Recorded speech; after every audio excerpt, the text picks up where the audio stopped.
ಇಂದ ನಡೆಯುತ್ತಿರುವ ಆರೋಗ್ಯಕ್ಕಾಗಿ ಯೋಗ ಶಿಬಿರದಲ್ಲಿ ಈ ದಿನ ಮನೆಯೇ ಮಂತ್ರಾಲಯ ಮನಸ್ಸೇ ದೇವಾಲಯ ಅನ್ನುವಂಥ ಒಂದು ಒಳ್ಳೆಯ ಕಾರ್ಯಕ್ರಮವನ್ನು ಆಯೋಜನೆ ಮಾಡಿದ್ದೀವಿ. ಅದು ಎಲ್ಲಿ ಅಂದರೆ ನೇಚರ್ ನೆಸ್ಟ್ ಅನ್ನುವಂಥ ರಿಸಾರ್ಟ್ನಲ್ಲಿ. ಅದು ನಮ್ಮ ರಾಬಿ ಸೋಮಯ್ಯನವರ ಮಾಲೀಕತ್ವದ್ದು. ಅವರು ಜಾಗ ಅವಕಾಶ ಮಾಡಿಕೊಟ್ಟಿದ್ದಾರೆ. ನಮ್ಮ ತಾಯಂದರು ಎಲ್ಲ ನೋಡಿ ಆಹಾರವನ್ನು ಪದಾರ್ಥವನ್ನು ವಿಶೇಷವಾಗಿ ಮಾಡ್ಕೊಂಡು ಬಂದಿದ್ದಾರೆ. ಚಿತ್ರಾನ್ನ, ಪುಳಿಯೋಗರೆ, ರೊಟ್ಟಿ, ಚಟ್ನಿ, ಖಾರ ಚಟ್ನಿ, ಪಾಯಸ, ಆಮೇಲೆ ಕೋಸುಂಬರಿ ವಿಭಿನ್ನವಾಗಿದೆ. ಎಲ್ಲ ನೈಸರ್ಗಿಕ ಪೂರಕವಾಗಿರುವಂಥದ್ದು ಎಲ್ಲರೂ ಮಾಡ್ಕೊಂಡು ಬಂದಿದ್ದಾರೆ. ಈಗ ಒಂದು ಮಂತ್ರಗಳನ್ನ ನಾವು ಒಟ್ಟಿಗೆ ಹೇಳ್ಕೊಡ್ತೀವಿ, ಯಾರು ತಿನ್ನಬಾರ್ದು. ಈಗ ನೇರ ಕೂತ್ಕೊಳ್ಳಿ. ರೆಡಿ.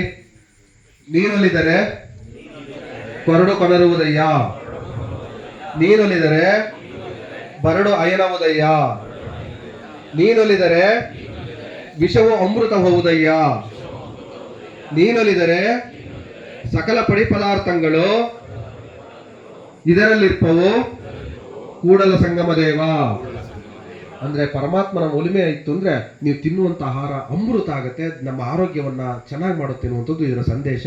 ಒಳ್ಳೆ ನಿಸರ್ಗ ತಾಣದಲ್ಲಿ ಸಮಾಧಾನವಾಗಿ ಒಳ್ಳೆ ಹಾಡಾಗ್ತೀವಿ, ಮಾತಾಡಂಗಿಲ್ಲ, ಸುಮ್ಮನೆ ತಿನ್ನಿ, ಬೇಕಾದ್ರೆ ಬಡಿಸ್ಕೊಳ್ಳಿ, ಮತ್ತೋಗಿ ಅದೇ ಜಾಗದಲ್ಲಿ ಕೂತ್ಕೊಳ್ಳಿ, ಎಷ್ಟು ಬೇಕಾದ್ರೆ ಕೇಳಿ ಬಡಿಸ್ಕೊಂಡು ಮಾತ್ರ ತಟ್ಟೆಯಲ್ಲಿ ಮಾತ್ರ ದಯಮಾಡಿ ಬಿಡಂಗಿಲ್ಲ.